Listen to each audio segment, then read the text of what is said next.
São 22 versículos, mas nós vamos fazer a leitura de todo o capítulo. Rute, capítulo de número 1. Você vai encontrar Josué, Juízes, mais à frente você vai encontrar Rute. Então,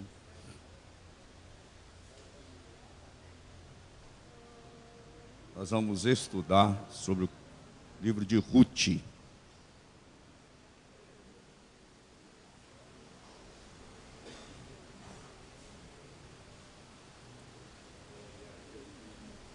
Nos diz assim a palavra do Senhor: e sucedeu que, nos dias em que os juízes julgavam, houve uma fome na terra, pelo que um homem de Belém de Judá saiu a peregrinar nos campos de Moabe, ele e sua mulher e os seus 2 filhos.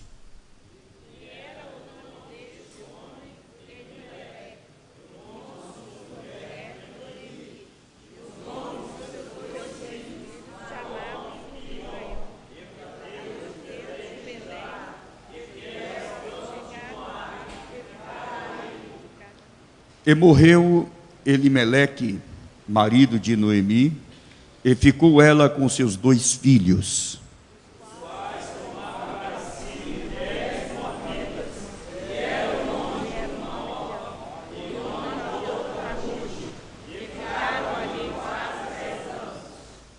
E morreram também ambos, Malom e Quilion, ficando assim esta mulher desamparada de seus 2 filhos e de seu marido. Então se levantou ela com as noras e voltou os campos de Moabe. Voltando na terra de Moabe, ouviu que o Senhor tinha visitado seu povo, dando-lhe pão. Pelo que saiu do lugar onde estivera, e as suas 2 noras com ela, e indo elas caminhando para voltarem para a terra de Judá.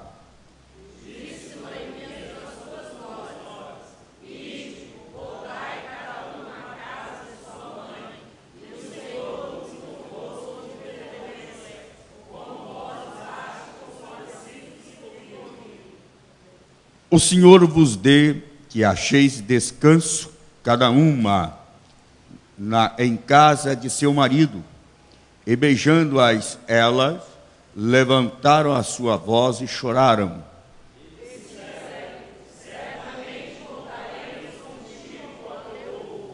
Porém, Noemi disse: tornai minhas filhas, por que ireis comigo?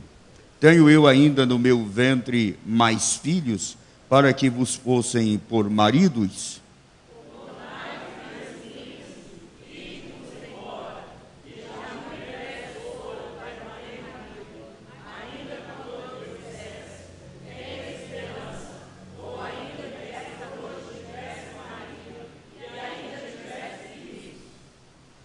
Esperá-los-eis até que viessem a ser grandes? Deter-vos-eis por eles, sem tomardes marido? Não, filhas minhas, que mais amargo é a mim do que a vós mesmas, porquanto a mão do Senhor se descarregou contra mim.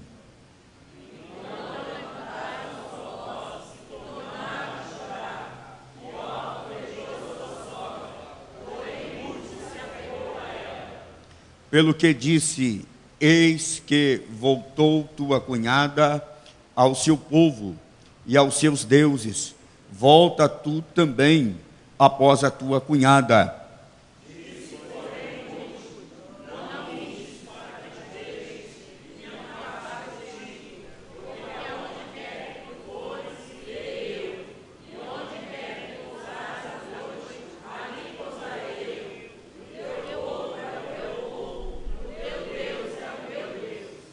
Onde quer que morreres, morrerei eu, e ali serei sepultada. Me faça assim o Senhor, e outro tanto, se outra coisa que não seja a morte me separar de ti.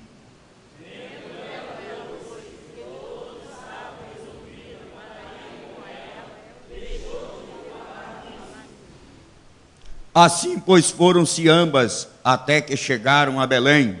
E sucedeu que, entrando elas em Belém, toda a cidade se comoveu por causa delas e diziam: não é esta Noemi?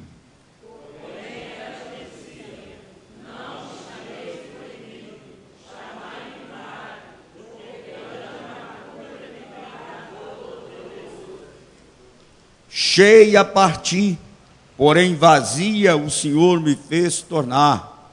Por que, pois, me chamarias Noemi? Pois o Senhor testifica contra mim, e Todo-Poderoso me tem afligido tanto.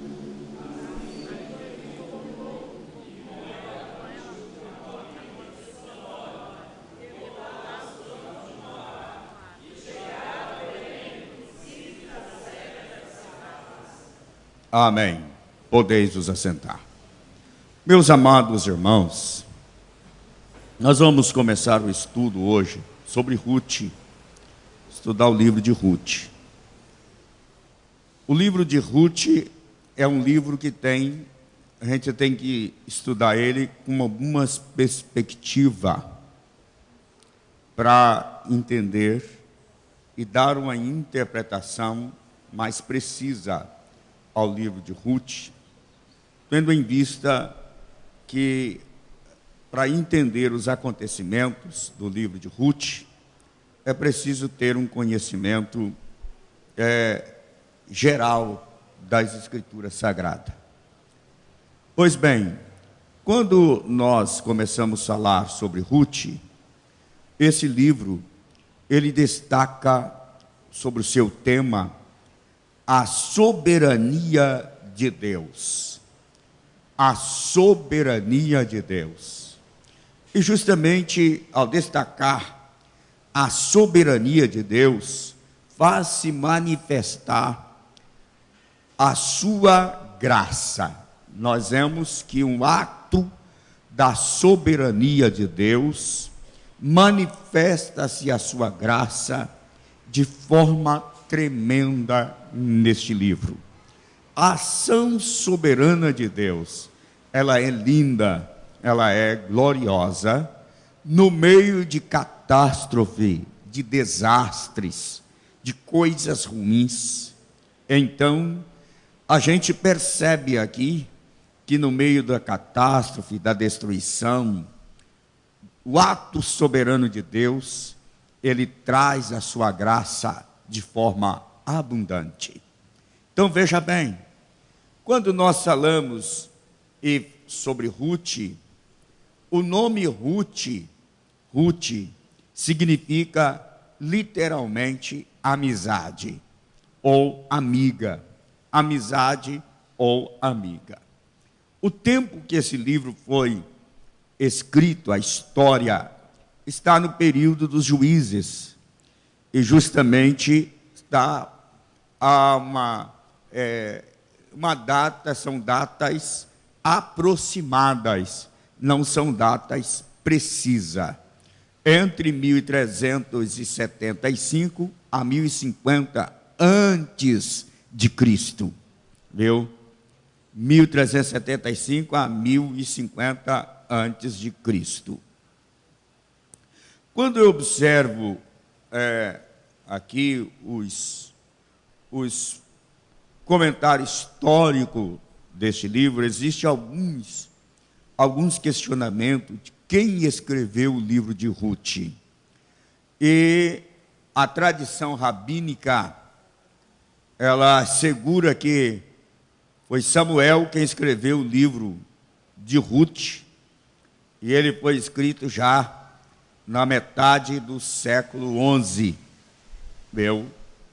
Foi Samuel que escreveu o livro de Ruth.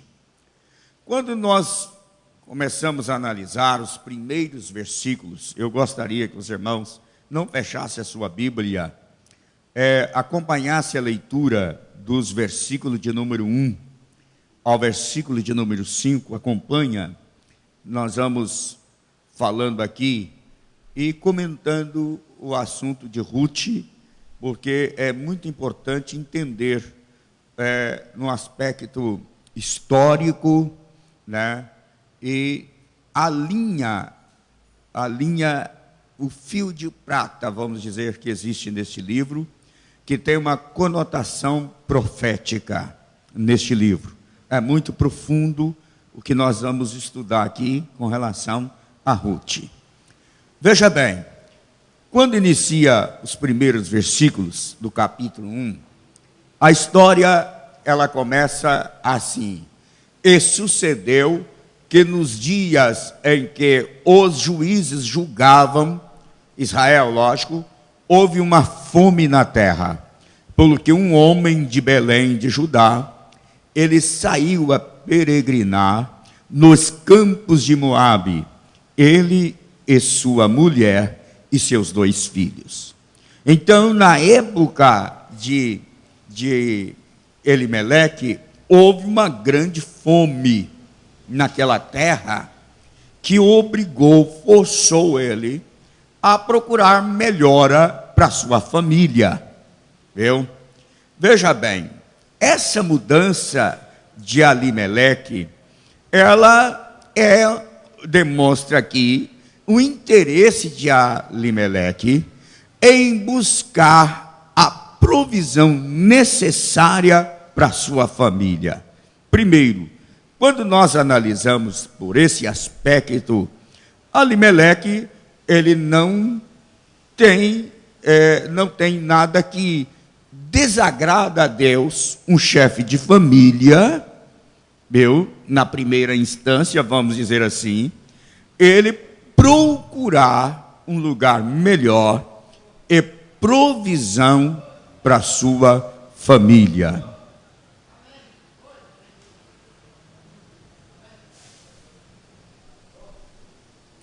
Então veja bem,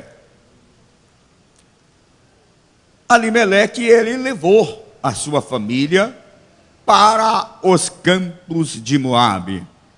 Agora veja bem, o que acontece naquela época? O que acontece naquela época? Uma fome. Uma fome. Veja bem, aqui nós não podemos, eu quero que vocês vão prestem atenção aqui, viu? Não podemos culpar Elimeleque de falta de cuidado. Não, ele foi buscar uma melhora para sua família. Mas também não se pode justificar que fosse a Moabe. De um lado, todas as pessoas de responsabilidade e que têm uma responsabilidade sobre os seus ombros, qualquer decisão que vá tomar, ele precisa tomar decisão na direção de Deus, na orientação de Deus, viu? Ele precisa pedir a Deus que dê-lhe a direção.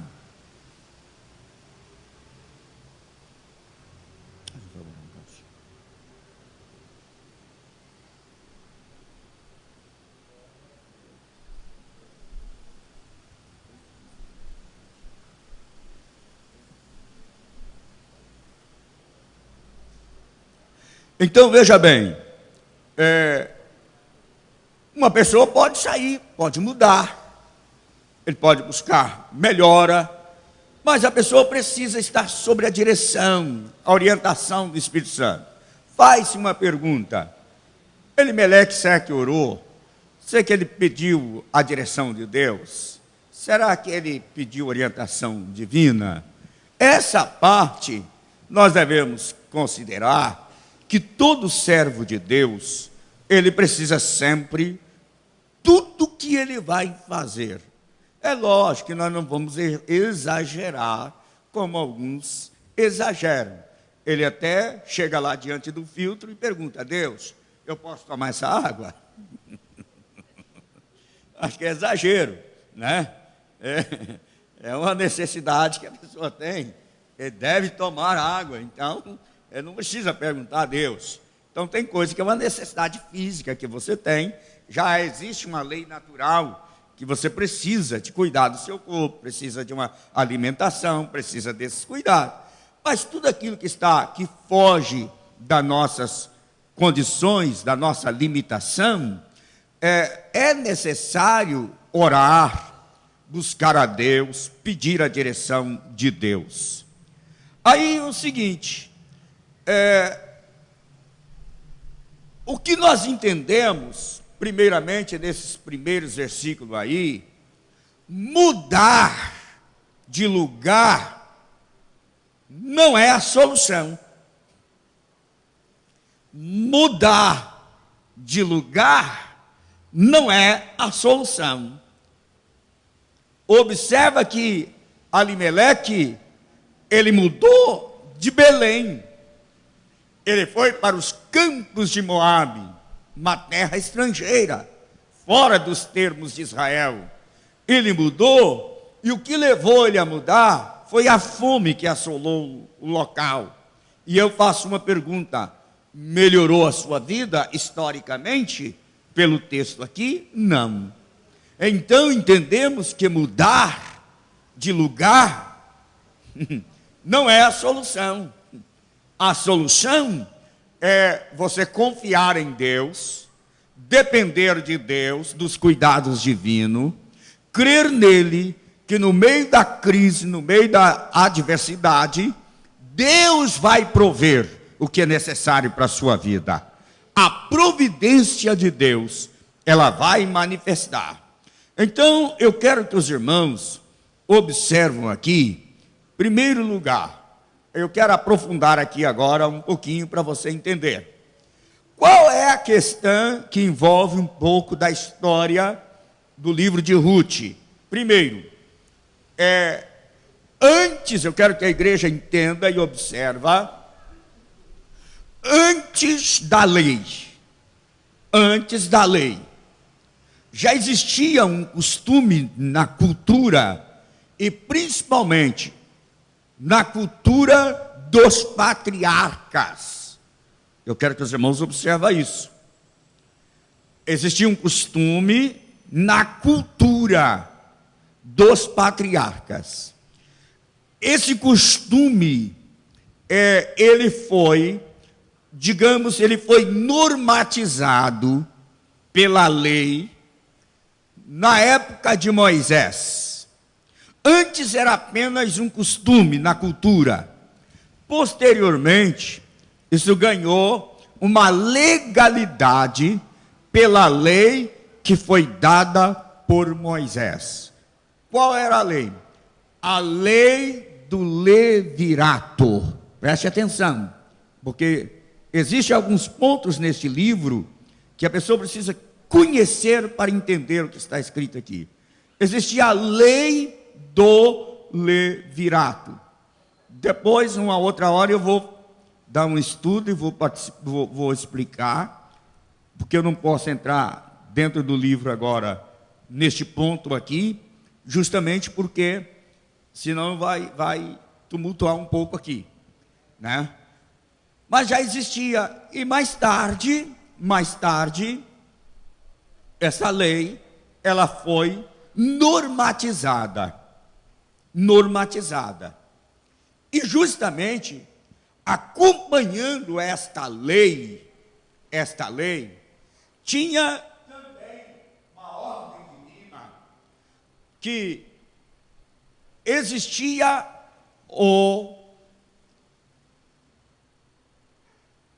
eu posso dizer, remidor, viu? O remidor. O que é isto? Depois os irmãos vão entender na explicação do texto o que é isso. Mas eu só dei aqui uma introdução para você ficar na sua mente. Quando eu falar, o pastor já falou, é sobre isso. Para os irmãos entenderem, Israel, ele não tinha uma relação amistosa com Moabe. Preste atenção. Israel não tinha uma relação amistosa com Moabe. Qual a razão? Abra sua Bíblia, Deuteronômio, capítulo 23. Nós vamos começar no versículo 1 ao versículo de número 7. Eu vou pegar esses textos paralelos aqui, para os irmãos entenderem aqui aquilo que eu estou colocando por base no estudo. Deuteronômio 23, versículo 1. Veja bem, eu estou pegando aqui logo o versículo 1, para os irmãos entenderem. Mas, entre esses pontos aqui, mas é até bom a igreja entender isso aqui, para entrar, para adorar a Deus no tabernáculo, muitas pessoas eram proibidas no período da lei. Então, o que está escrito aqui? O quebrado de quebradura, o castrado, não entrará na congregação do Senhor. Essas pessoas que tinham essas deficiências, demonstravam uma imperfeição física. Isso demonstra no sentido espiritual, porque quem adora a Deus precisa ser perfeito. Então, quem tinha esses defeitos não poderia entrar. Vamos lá ao versículo 2. Nenhum bastardo entrará na congregação do Senhor, nem ainda, preste atenção, a sua 10ª geração entrará na congregação do Senhor. Vamos lá, o 3. Nenhum amonita, aí veja bem, ou moabita. Os moabitas, eles eram proibidos adorar a Deus no templo com os judeus. Eles poderiam até se converter ao judaísmo, mas entrar para adorar a Deus, não. Aí veja bem o que a Bíblia diz: nem ainda a sua 10ª geração entrará na congregação do Senhor eternamente. Vamos lá o 4. Porquanto não saíram, tem uma razão aqui. Qual a razão? Porquanto não saíram com pão e água a receber-vos no caminho, quando saíeis do Egito, e porquanto alugaram contra ti a Balaão, filho de Beor, do Petor, da Mesopotâmia, para te amaldiçoar. Vamos lá o 5. Porém, o Senhor teu Deus não quis ouvir Balaão. Deus não quis ouvir. Isso não deu atenção, não deu crédito, não atendeu o seu pedido. Antes, o Senhor teu Deus trocou em bênção a maldição, porquanto o Senhor teu Deus te amava. Vamos lá, o 6. Não lhes procurarás nem paz, nem bem, em todos os teus dias para sempre. Vamos o 7. Não abominarás, aí veja bem, o edomita, pois é teu irmão, nem abominarás o egípcio, pois estrangeiro foste na sua terra. Preste atenção. Aqui Deus, ele está falando, não há uma relação amistosa com Moabe. Não há uma relação amistosa. Porém, eles não poderiam adorar junto com o povo de Israel. Porém, não existe proibição aqui de que eles podem morar.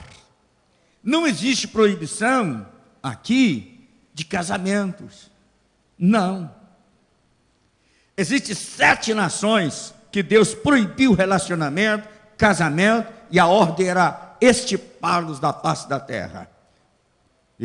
Era os habitantes da terra de Canaã, dos amorreus, perizeus, fariseus, gigaseus, viu? Então, esses Deus proibiu justamente o relacionamento. Pode entrar, senhora, fica à vontade, viu? Aqui nós observamos que Alimeleque, ele em si, de uma forma natural, ele não cometeu nenhum erro. Eu quero que a igreja preste atenção nisso aqui, porque às vezes as pessoas desenvolvem uma teologia errada. Como Noemi, ela desenvolveu uma teologia errada. E muitas pessoas pegam a Bíblia em cima de erro de pessoas. Viu? Quando nós fazemos uma base, primeiro, do caráter de Deus, nós temos que fazer uma base no conhecimento geral das Escrituras. Viu? Temos que fazer uma base do caráter de Deus, com base no conhecimento geral das Escrituras. E não apenas por afirmação de uma pessoa. Depois os irmãos vão entender o que eu estou dizendo aqui. Vejam bem, que quando Deus fala aqui, Alimeleque ele não cometeu erro nenhum em mudar, em ir para Moabe. Vamos lá, Deuteronômio 7, vamos no capítulo 7.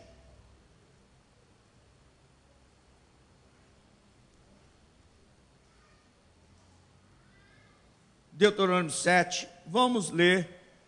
Eu coloquei aqui um texto muito longo, mas vamos ler só os primeiros versículos.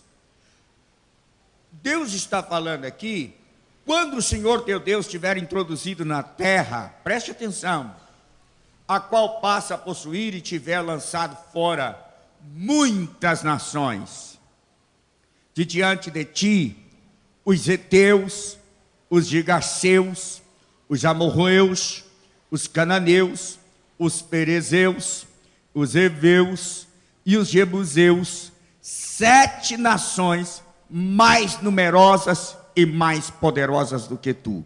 Vamos lá, versículo 2. E o Senhor teu Deus as tiver dado diante de ti, para as ferir totalmente, as destruirás. Não farás com ela conserto, nem terás piedade delas. Vamos, versículo 3. Nem te aparentarás com elas, não darás tuas filhas a seus filhos, e não tomarás suas filhas para os teus filhos. Vamos lá, o 4. Pois elas fariam desviar teus filhos de mim, para que servissem a outros deuses, e a ira do Senhor se acenderia contra vós, e depressa vos consumiria. Vamos até o 5. Porém assim lhes fareis, derrubareis os seus altares, quebrareis as suas estátuas, cortarei os seus bosques, e queimareis a fogo as suas imagens de escultura. Até o 5 só. Aqui Deus proíbe qualquer relacionamento, casamento, e a ordem de Deus era para destruir mesmo. Qual a razão? Aí tem muitas pessoas que não me entendem. Deus, ele conhece o coração do ser humano. Deus conhecia o coração dessas nações, e a ordem de Deus era para destruí-lo. A infelicidade de Israel foi não dar ouvido e cumprir totalmente a palavra de Deus. A ordem de Deus era para eles destruírem totalmente e não deixar ninguém. Mas eles não obedeceram e não cumpriram a ordem de Deus. Aqui eu quero que os irmãos observam que, para estas nações, Deus está proibindo casamento. Não é isto? Mas para Moabe não. Embora Moabe não podia adorar, mas Deus não proibiu. Se eles se convertessem ao judaísmo, eles poderiam casar prosélitos, né, que tivesse ali, poderia até casar com o povo de Israel. Mas essas 7 nações, Deus proibiu e não aceitaria relacionamento conjugal de forma alguma. Aí eu quero que troque o ponto-chave aqui. Vocês observam que fariam desviar os teus filhos de mim. Pessoa do coração duro, do coração perverso, idólatra. Aí que entra o problema. Então, quando Alimeleque mudou e foi para Moabe, eu quero que você entenda que Alimeleque, ele não estava fazendo, em primeira instância, qualquer coisa errada. Ele estava buscando uma melhor provisão para a sua família. Aí a pessoa, ele errou, deixou a terra, desobedeceu a Deus, transgrediu a lei de Deus. Nada disso. Não tem base bíblica para isso. Vamos lá. O que nós devemos sempre lembrar, eu quero destacar aqui, neste texto, irmão, voltando lá, volta lá para mim, Deuteronômio 23 e 7, eu prego isso sempre, porque a gente quando descobre alguma coisa na Bíblia, e é coisa assim, que toca profundamente nosso coração, viu? A gente não pode esquecer. Eu quero que os irmãos observem aqui, veja bem, é lógico que em certo sentido é diferente o modo de Deus relacionar. Veja bem, Deus ele tem um modo de relacionar com esse mundo e especificamente com algumas nações. Viu? E justamente,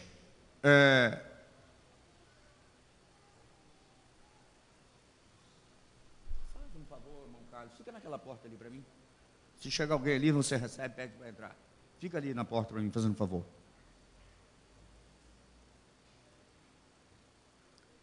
E a porta principal está fechada por causa do cheiro da tinta, né? Eu quero que você observe o seguinte: Deus, Ele é grato. É diferente de salvação. Esse relacionamento com Deus, com nações, com Israel no geral, é um relacionamento de uma aliança, de um pacto, e com outras nações, Deus tem promessa com elas. É diferente do compromisso de salvar. Salvação depende de arrependimento, de conversão, de mudança de vida. Preste atenção. Bênçãos de Deus é diferente. Aqui neste texto mostra, eu quero que os irmãos lembrem, a gratidão de Deus. Deus, Ele é grato. Deus nunca esquece de um ato que você faz para Ele, ou faz para uma pessoa a quem Ele ama. Preste atenção nisso aqui. O que Deus está dizendo aqui? Deus está proibindo Israel: não abominarás o edomita, pois é teu irmão, nem abominarás o egípcio, pois estrangeiro foste na sua terra.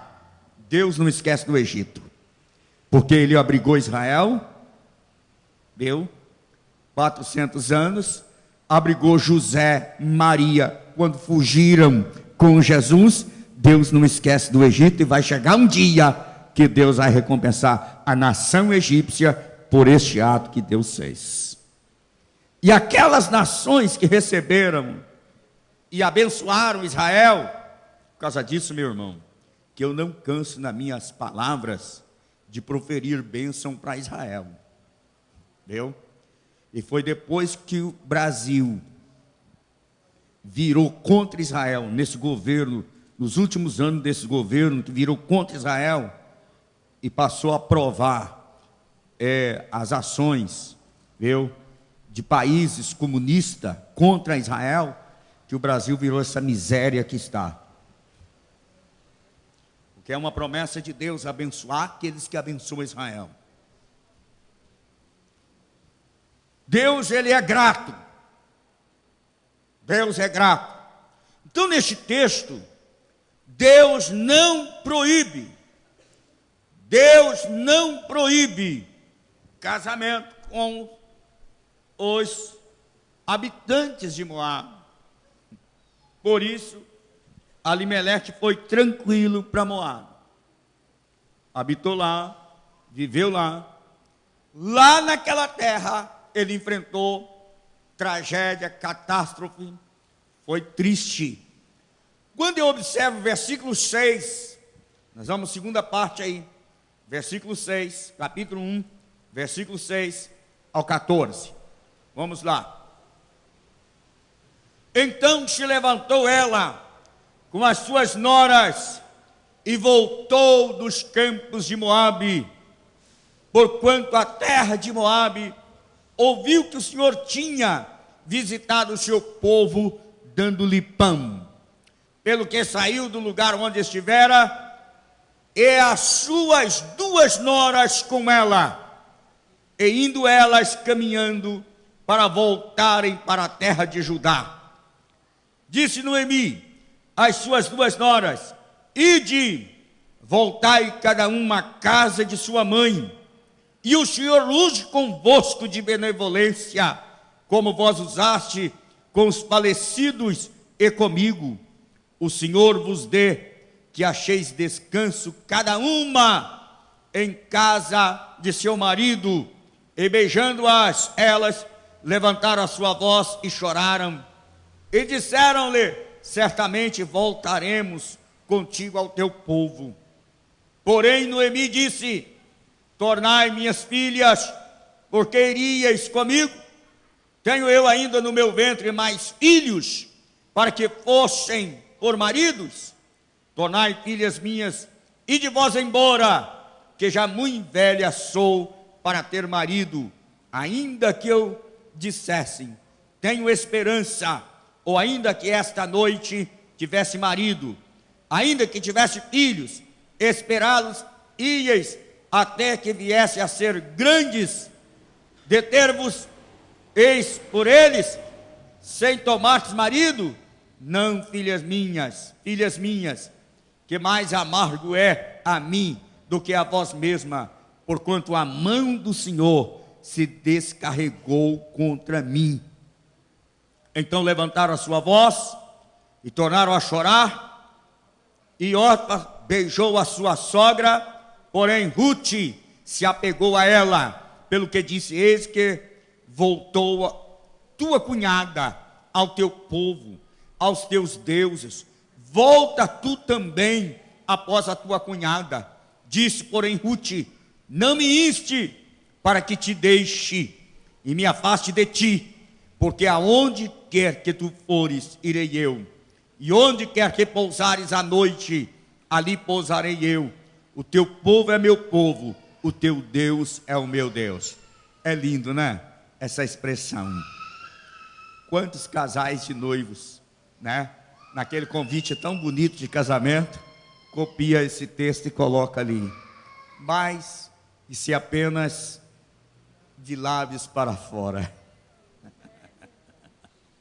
É bonito falar isso aqui, mas vivenciar o que este texto diz é completamente diferente. Eu quero que os irmãos analisem, antes de entrar e aprofundar um pouco neste texto. Eu quero que os irmãos observem o que Rute, que Noemi, ela disse aqui, neste texto. Eu iniciei a fala, mas deixei para fundamentar um pouco aqui, no versículo de número 13. O que Noemi ela diz aqui neste texto? Na última parte ela diz assim, vamos lá no versículo 13, a última parte ela diz assim: porquanto a mão do Senhor se descarregou contra mim. Meus irmãos, aqui é uma ideia da tradição de Noemi. Por que Deus ia ferir? Por que Deus ia matar os filhos dela? Por que Deus ia matar o marido dela? Preste atenção, eu quero que os irmãos entendam que, primeiro, a fome não é, preste atenção, a fome que existiu e que existe hoje, ela não é, e principalmente dentro desse contexto, uma ação direta da aplicação do juízo de Deus na vida das pessoas. Não. Fome existiu e sempre vai existir. Primeira instância, a fome existe. É lógico, ela é a consequência da maldição do pecado que entrou no mundo. Fome, no geral. Então, Abimeleque não foi a fome. Segundo, a morte dos seus 2 filhos não tem nada a ver. São catástrofes, acontecimentos naturais que acontecem. O homem nasce e o homem morre. Embora tenha verdade que alguns morrem fora do tempo, procuram a morte com as suas próprias mãos. Mas esta ação aqui deste texto não prova o caráter de Deus, que Deus é um Deus punitivo, simplesmente porque uma pessoa toma uma decisão de mudar de lugar. Morte acontece. Então nós precisamos analisar alguns pontos que nós precisamos observar.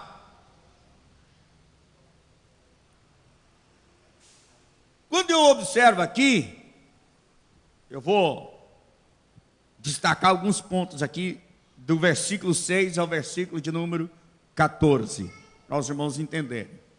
Eu quero que os irmãos analisem comigo Ruth e Orfa. Ruth e Orfa eram moabitas, não eram? Ficaram viúvas, naturalmente. Agora, o que acontece aqui?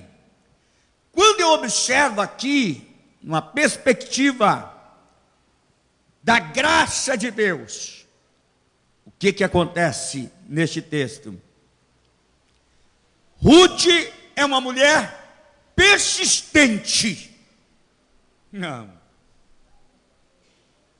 Veja bem, Ruth, ela tomou uma decisão, e a decisão que ela tomou, nada exterior influenciou a decisão que ela tomou no seu interior. Nenhuma pessoa que serve a Deus e que toma uma decisão, e que esta decisão ela é tomada, viu, sem influência externa, é uma decisão, um compromisso firmado com Deus.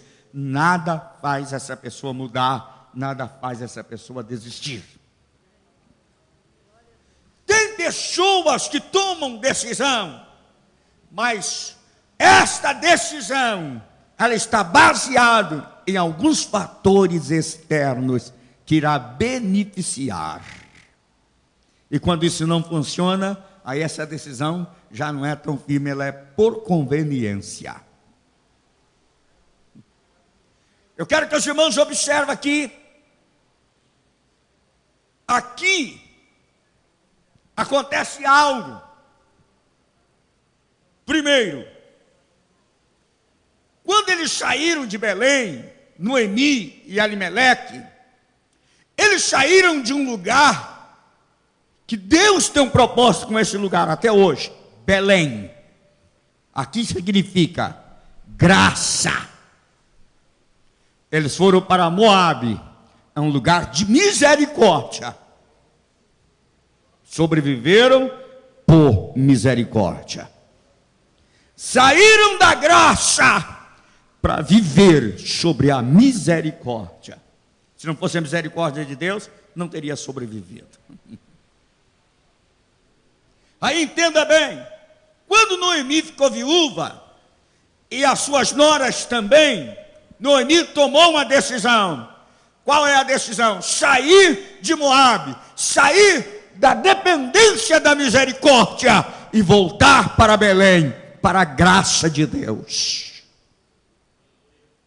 Quem volta à graça recebe recompensa divina. Quem volta para a graça é exaltado por Deus.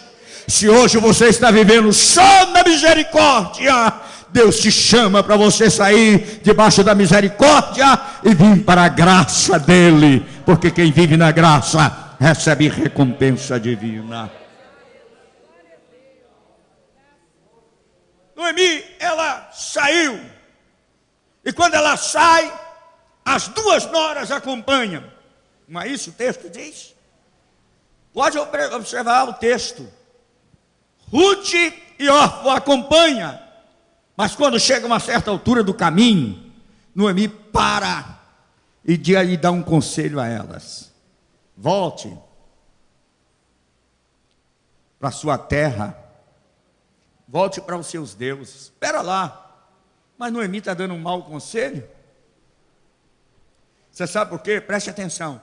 É melhor você ter uma pessoa que tomou uma decisão radical de estar com você, do que aquela pessoa meio termo.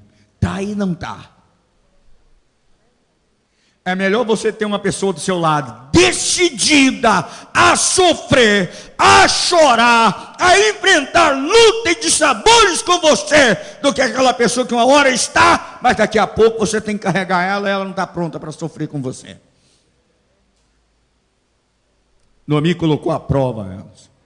Quantas pessoas têm uma decisão, mas essa decisão é mais ou menos.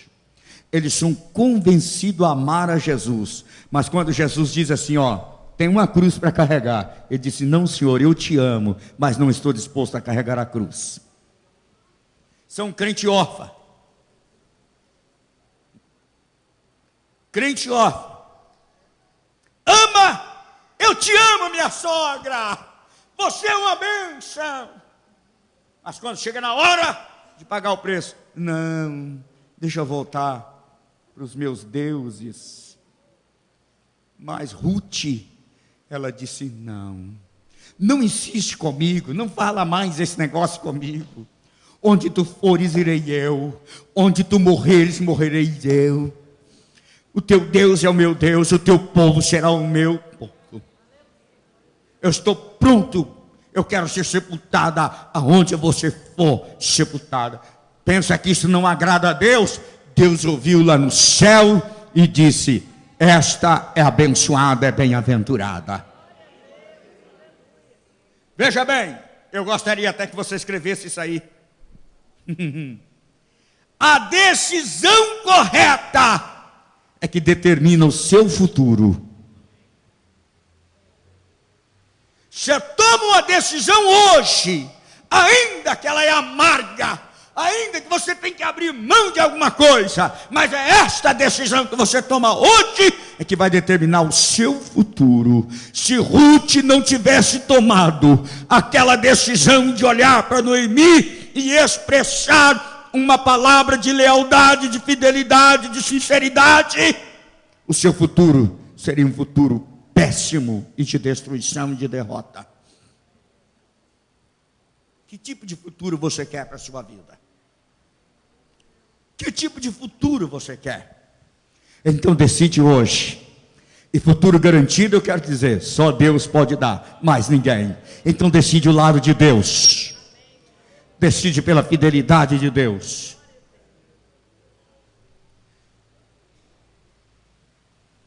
Naquela altura,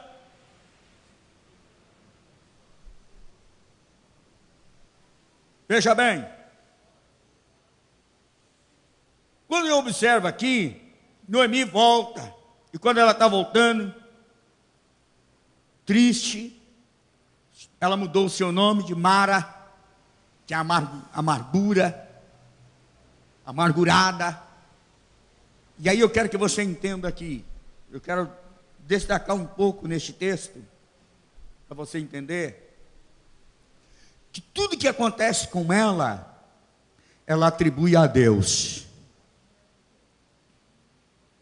Não é isso? Tudo que aconteceu com ela, ela atribui a Deus. Mas eu quero que você observe aqui. Noemi, no entanto, ela revela vulnerabilidade à prática comum. Isso através da história, quando você lê a história. a de culpar e atribuir à vontade de Deus aquelas coisas que roubam e matam e destroem o seu povo, e sobre as quais a criatura humana, por si mesma, não tem controle. Não atribui a Deus. Tem pessoas que elas culpam a Deus. E nós vemos Jó questionando com Deus, a ponto de Deus chamar Jó: senta aqui. Aonde estava tudo quando eu lancei o fundamento da terra? Onde você estava? Me fala onde você estava. Onde você estava quando eu criei, viu, o Leviatã? Onde você estava? Aquele grande monstro marinho. E Deus foi perguntando a ele: por acaso você pode me falar? Que ele está culpando a Deus por aquilo que aconteceu com ele. Deus não tem prazer de ver você sofrer. Não é vontade dele o seu sofrimento. Deus não causa sofrimento. Aí as pessoas dizem assim: mas Deus criou o mal. Deus criou o mal. Mas para você o que é o mal? Mal não se trata de uma pessoa. Mal é um estado que a pessoa escolhe ir para ele.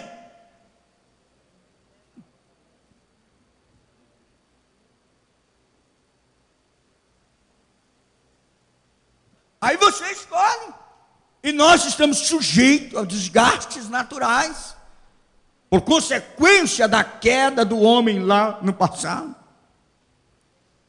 E Noemi, ela culpa a Deus, as tragédias, catástrofes que ela enfrenta. Quando nós olhamos à luz das Escrituras Sagradas, a revelação total das Escrituras mostra que tais eventos, eles não são enviados diretamente por Deus sobre o seu povo.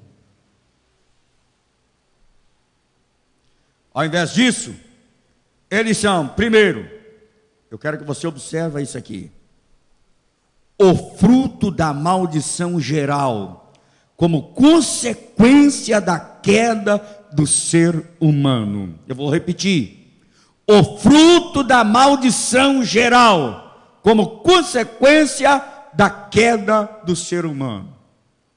Segundo, o resultado da carne, quando esta dá vazão à sua própria vontade, independente de um intento inocente ou malicioso, o resultado da operação da carne.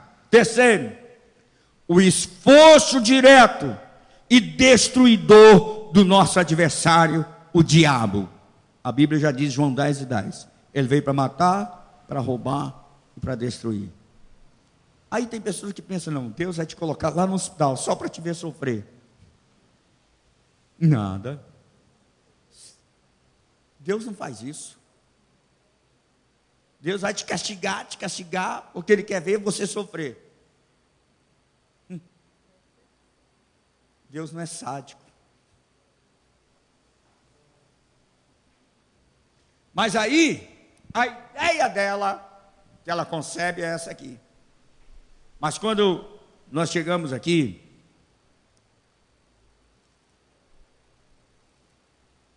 ela volta com as suas 2 noras. Porém, o que acontece? Ela diz para elas: volta para o seu povo. Se você olhar a expressão bíblica, diz assim, ela não diz volta para a casa dos seus pais. O texto não diz isso. Volte para o teu povo. Elas não tinham pais, famílias. Volta para o teu povo, para os teus deuses. Eu já sou uma mulher que eu não tenho mais filho. Nem se eu casasse, vocês não vão ficar sem marido até eu ganhar filho. Aqui que entra aquela lei, porque existia a lei o seguinte, de Israel. Essa lei já existia antes, nos patriarcas. Eu já disse aqui, ela foi regulamentada na época de Moisés. Casava-se o irmão, não gerava filhos, ele morria. O irmão tinha que casar com a viúva, e o filho que ele ia gerar não levava o nome dele, levava o nome do defunto. Para conservar a família, o nome. Isso aqui para nós não tem importância nenhuma, mas lá isso tinha uma importância muito grande, porque os descendentes era de muita valia dentro da família hebreia. Sabe qual a razão? Por causa da profecia de Gênesis 3:15. Por causa da profecia de Gênesis 3 e o versículo 15. A semente da mulher.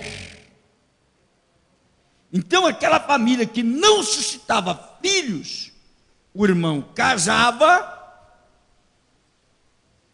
e a mulher gerava um filho e era dado o nome do irmão.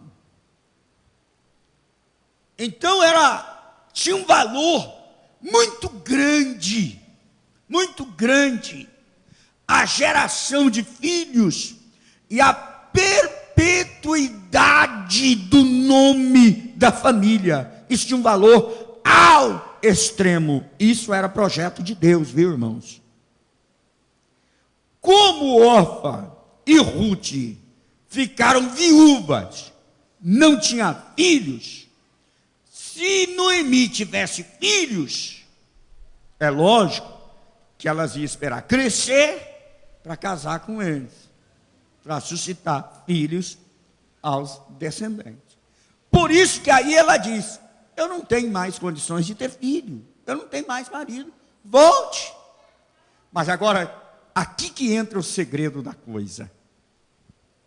Aqui que começa o fio profético. Quem lê no Ruth, às vezes não entende. Aí o que acontecia? O que acontecia? Geralmente, o que acontecia nesta época, tinha um remidor, o parente mais próximo, ele tinha o direito de casar, para suscitar filhos àquela família. Por algumas razões. Deixa eu ver se eu escrevi aqui, porque é muita coisa, muita informação. Isso é muito importante, é fundamental para entender. Primeiro, o parente mais próximo tinha o direito de casar, quando não tinha os irmãos. O parente mais próximo tinha o direito de casar. Porém, o parente mais próximo tinha que ter alguns requisitos. Primeiro, o parente remidor deveria ser parente bem próximo daquele a quem deveria redimir. Lembra que eles perderam tudo, ficaram pobres. Noemi, ela disse assim: de mãos cheias eu parti, de mãos vazias eu volto. Eles perderam tudo, não tinha nada. Aqui começa a entrar a história e uma ação divina nesse texto sobre Ruth. Segundo, deveria ter poder econômico, tinha que ter recurso. Terceiro, o parente remidor deveria ter disposição para redimir. Quarto, deveria ter conhecimento dos direitos e deveres daqueles que detinham o bem ou a propriedade como possuidor temporário. Quinto, deveria ter condição de mover um exército, se caso o posseiro não quisesse deixar a propriedade por ele redimida. Sexto, o parente remidor deveria remir a geração do irmão, sem deixar herança, garantindo-se com a mulher de seu irmão. Veja bem, Ruth, quando partiu de Elimeleque, ele vendeu a sua casa, o seu sítio, a sua propriedade, deixou para lá e partiu. Porém, a lei de Israel, e vocês vão lembrar, que Nabote, ele diz assim: Deus me guarde de vender, por quê? A herança de meus pais. Porque ninguém vendia terra em Israel. Eles não eram donos. A terra é do Senhor. Era direito. Às vezes a pessoa, quando empobrecia ou ficava endividado, vendia, mas ele tinha o direito de resgatar. Era o parente remidor. Em tempo determinado, era o ano do jubileu, era o ano que todo mundo tomava posse de volta daquilo que havia perdido. Alguém tinha o direito de pagar e devolver. Justamente está aqui. Isso aqui tem uma conotação profética. Quando Ruth voltou, ela volta com Noemi, é uma coisa muito interessante aqui. Ela, quando volta, ela volta com Noemi, e quando ela entra na cidade, a notícia corre. Você já viu aquelas cidadezinhas pequenininha, que acontece uma coisa, e que no outro dia, todo mundo está sabendo? Foi assim em Belém. Quando Ruth entrou na cidade, todo mundo ficou sabendo. E todo mundo olhava e perguntava: quem é aquela? É a nora dela, é Ruth. Noemi e a sua nora Ruth. Mas Ruth veio com ela? Veio. E a notícia correu. E aí começam as perguntas, e começam as notícias, e todo mundo diz da fidelidade de Ruth. Todo mundo fala: mas como ela deixou a sua terra, os seus parentes, os seus deuses? Veja bem, irmão, Noemi discipulou a sua nora. Noemi evangelizou Ruth. Ruth, quando chegou em Israel, ela já sabia dos costumes de Israel. Ela já conhecia as leis de Deus, do Deus de Israel. Ruth, ela tinha a sua sogra como uma pessoa amada, não era rival, como algumas têm, viu? E olha a sogra com olhar desprezível. Não, Ruth não. Ela demonstrou lealdade. E o que acontece? Aqui é uma ação tão linda, tão maravilhosa, tão poderosa neste texto, que o texto está dizendo o seguinte, quando a gente chega aqui no capítulo 2, capítulo de número 2, eu só vou dar a introdução no capítulo 2, que não vai dar tempo, porque aqui é apenas história, é do capítulo 2 aqui que a coisa começa a aprofundar. Tinha Noemi um parente de quem? Do seu marido. O homem valente, poderoso da geração de Elimeleque, e era o seu nome Boaz. Este nome, este homem, era parente do seu marido, mas antes dele tinha um outro, que era irmão dele, que este tinha o direito legal de redimir Noemi e as terras dela, porque o direito era do outro. Eu quero que você guarde isso, porque terça-feira que vem você precisa lembrar disso, porque não dá para eu continuar aqui, já está chegando a hora de eu parar. Mas aí, ela entrou na cidade, lá na cidade, ela tinha um homem, que este homem, o que a Bíblia está dizendo aqui, no versículo 2, vamos lá, o versículo de número 2, e Ruth a Moabita, eu quero que quando fala de Ruth Moabita, eu quero que você lembra bem, ela não era judia, ela estava sendo recebida com Ruth em Belém.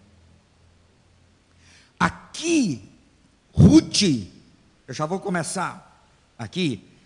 Quem Ruth representa aqui? A igreja. É os crentes que estão entrando na graça de Deus. Eles não têm direito da graça, mas por bondade e misericórdia de Deus, está entrando na graça. Por causa disso tem uma conotação profética isso aqui. As pessoas para ler precisam entender. Então, e Ruth, a Moabita, que não tinha direito, ela está sendo recebida por um ato de graça de Deus, representando a igreja, os gentios que tiveram a entrada no reino de Deus pela graça. Disse a ela: deixa-me ir ao campo e apanharei espigas atrás daquele em cujos olhos eu achar graça. E ela lhe disse: vai, minha filha. Ela não conhecia Boaz, ela não sabia onde era o campo que Boaz plantava e colhia, ela não sabia.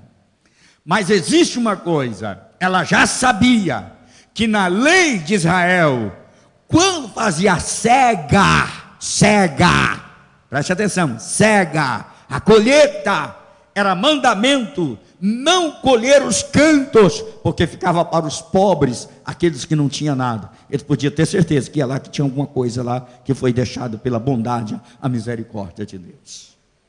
Isso aqui tem uma profundidade muito grande, mas terça-feira, vou deixar para terça-feira, só vou passar por cima, porque a hora está encerrando. Ela saiu para colher espigas. Vamos lá ao versículo 3. Foi, pois, e chegou, e apanhava espigas no campo, após os segadores, e caiu-lhe em sorte uma parte do campo de quem? De Boaz. Quem era Boaz? Era um dos remidores que tinha o direito de remir, de tirar daquela situação a sua sogra e a sua nora. Boaz, que era da geração de Elimeleque. Ela estava ali colhendo, ela estava ali apanhando as espigas.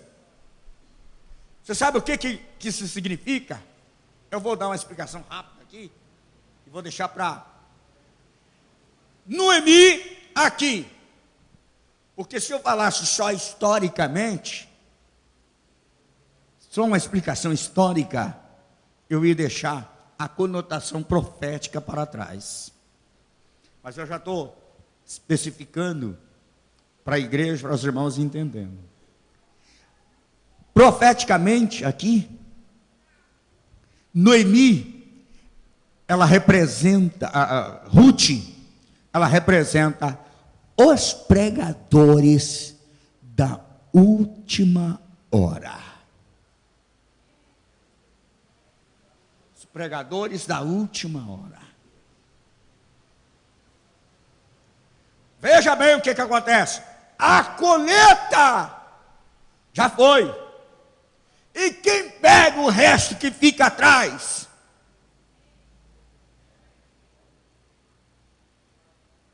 Os pregadores da última hora. Tem Ruth aqui? Tem Ruth aqui?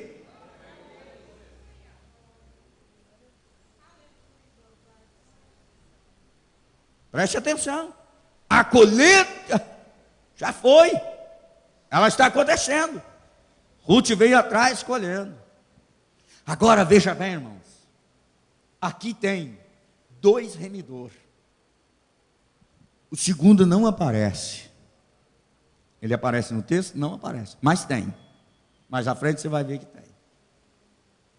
Isso aqui tem uma história linda. O primeiro remidor, ele não pode remir, porque ele está casado, e ele não quer abrir mão da sua fortuna, do seu dinheiro. Ele ama a sua esposa, ele ama a sua família. Ele tem o direito de remir, mas disse: eu não quero. Você sabia que representa a Deus? Com quem que Deus é casado? Quem era a esposa de Deus? Fala para mim. Israel. Israel. Mas numa reunião, lá no passado, Deus é o remidor legal e o primeiro remidor, mas ele está comprometido com Israel. Mas quem vai remir os gentios? Alguém levanta e diz: eis-me aqui, envia-me a mim. Eu estou pronto para ir e pagar o preço por eles. Eu só estou dando uma pincelada aqui, porque eu não posso aprofundar, o tempo não permite. Mas quando eu observo aqui este texto, eu vou ver se eu posso fechar aqui no versículo de número 4, que eu vou ter que voltar terça-feira que vem. Vamos lá no 4. E eis que Boaz veio de Belém e disse aos segadores: o Senhor seja convosco. A saudação deste homem revela o seu caráter de bondade, integridade, honestidade, sinceridade. A saudação dele. E disseram-lhe eles: o Senhor te abençoe. Os seus empregados, os colhedores que estavam ali. Vamos lá, o versículo 5. Eu vou chegar a um ponto aqui para eu parar. Vamos 5. Depois disse Boaz a seu moço, que estava posto sobre os segadores, o capataz lá, o chefe: quem é esta moça? Ele sabia quem ela era, ele já o conhecia, a história dela. Aí eu quero chegar no ponto final aqui, para mim dar uma parada, e terça-feira, se Jesus não vir buscar a igreja, eu continuo. Vamos lá no 6. No 6. E respondeu o moço, que estava posto sobre os segadores, e disse: esta é a moça moabita, que voltou com Noemi dos campos de Moabe. Vai lá, o 7, rápido. Disse-me ela: deixa-me colher espigas e ajuntá-la entre as gavelas após os segadores. Assim ela veio, e desde pela manhã está aqui até agora, a não ser um pouco que esteve sentada em casa. Virtuosa, mulher de trabalho, mulher que enfrenta, mulher de luta, mulher de caráter. É o que revela. Ela não ficou lá deitada e a sua sogra levando o prato pronto para ela. Ela não ficou dormindo até 11 horas e a sua sogra trabalhando. ela foi para o campo, porque era mulher virtuosa. Mulher virtuosa, quem achará? O seu valor excede e muito os de rubins. Deus honra estas qualidades. Vamos lá no 8. Vai o 8. Então disse Boaz a Ruth, preste atenção. Então disse Boaz a Ruth: não ouves, filha minha, esse tratamento de respeito. Olha, um tratamento de respeito. Tem pessoas que colocam coisa ruim aqui, mas a Bíblia não autoriza. Não. Isso aqui é profético, irmãos. Isso aqui é Deus agindo, isso aqui é Deus trabalhando. Aqui não tem nada de carnalidade. Quando tem, a Bíblia fala, mas quando não tem, ela é a palavra de Deus, ela é fiel. Não ouves, filha minha, o tratamento, não vás colher a outro campo, nem tampouco passes daqui, porém aqui te ajuntarás com as minhas moças. Vamos lá, o 9. Os teus olhos estarão atentos no campo que cegarem, irás após elas, não dei ordem aos moços que te não toquem, tendo tu sede, vai aos vasos e bebe do que os moços tirarem. Vamos lá, o 9, 10. Então ela caiu sobre o seu rosto e se inclinou à terra, respeito a Boaz. Essa mulher era uma mulher de respeito e de humildade. Esse gesto que ela faz, seja humilde em tudo, em qualquer circunstância. E aí disse: porque eu achei graça. Por quê? Eu achei graça em teus olhos, para que faças caso de mim, sendo eu uma estrangeira. Por quê? Qual é a causa? Eu quero saber. Mulher prudente, minha filha, já pega o negócio no ar e já fica com o pé atrás. Vamos lá, 11. Ruth era sincera. Respondeu Boaz e disse-lhe: bem, se me contou quanto fizeste a tua sogra. O que você faz para um, você não espera dele, mas Deus vai levantar outro para te recompensar. O que Ruth fez por Noemi, agora Deus começa a recompensar a ela. Por causa disso que a Bíblia diz que nós não devemos cansar de fazer o bem. Aí diz: depois da morte do teu marido.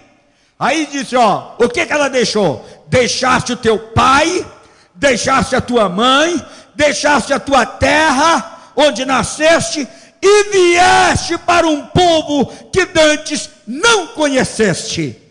Boaz valorizou a ação dessa mulher. Deus estava recompensando agora. Vamos mais à frente, que tem um texto aqui, eu quero chegar nesse ponto, para mim parar aqui. O 12. O Senhor galardoe o teu feito. Ele não sabia, inicialmente ele não sabia que ele que ia remir, seria o remidor nela. O Senhor galardoe o teu feito, e seja cumprido o teu galardão do Senhor Deus de Israel, sob cuja asas vieste te abrigar. Deixou pai, deixou mãe, deixou terra, deixou parente, deixou tudo para vir aqui, e você veio para debaixo das asas de Deus. Deus te recompense. Deus te recompense. Meu irmão, um ato de justiça, um ato de fidelidade desta mulher, ela ficou na história. E preste bem atenção, essa mulher é uma estrangeira, mas esta mulher, ela entra para a genealogia do Senhor Jesus Cristo. E ela é lembrada sempre como uma mulher virtuosa, uma mulher de valor, uma mulher de respeito. Eu quero que os irmãos observem aqui. Eu vou fechar a Bíblia, acabou o tempo. Eu parei no versículo 12. Terça-feira que vem eu vou continuar. E aí eu vou aprofundar aqui um pouco mais, para vocês entenderem. Ruth, aqui, ela é uma mulher, que ela é, eu vou colocar aqui para você entender, um elemento que Deus, com a sua soberania, do fracasso, da derrota. Eu quero que você preste atenção no que eu estou dizendo aqui. Do fracasso, da derrota, da catástrofe, com seu ato soberano, Deus tira algo de lá e Deus coloca dentro do seu plano, dentro do seu projeto, e exalta e prepara para ser um grande instrumento de uso da sua pessoa. O que nós estamos falando hoje aqui? Das virtudes da fé, da dedicação, de uma mulher que enfrentou dor, que enfrentou aflição, uma mulher que enfrentou fracasso. Mas eu sempre digo, uma pessoa que tem comunhão com Deus e tem fé em Deus, para ele não existe fracasso. Esta é a razão que Paulo disse, que em Cristo nós somos mais do que vencedores. Aqui é apenas o início da história dessa mulher. Terça-feira nós vamos aprofundar um pouquinho, porque agora que nós começamos a falar sobre Boaz. Agora que nós começamos a falar sobre Boaz. Aí esse homem entra aqui e ele tem algo interessante aqui dentro deste contexto. Até agora, quem foi Ruth para você?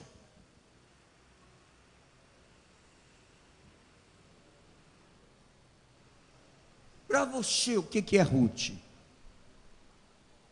Ruth é uma mulher, como Noemi, que tomou uma decisão na sua vida, de fé, e esta fé, ela foi honrada por Deus. Deus é poderoso para honrar a sua fé nesta noite. Deus é poderoso para honrar a sua dedicação. Deus é poderoso para te honrar.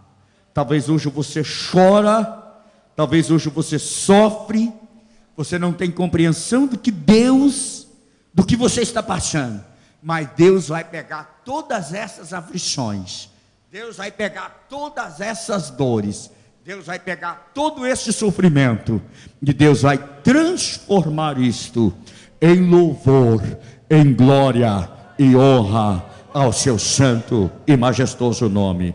Você pode levantar sua mão e glorificar a Deus? Deus é poderoso para fazer isso. Eu quero pedir aos diáconos para recolher ofertas e dízimos em favor da obra do Senhor. Meus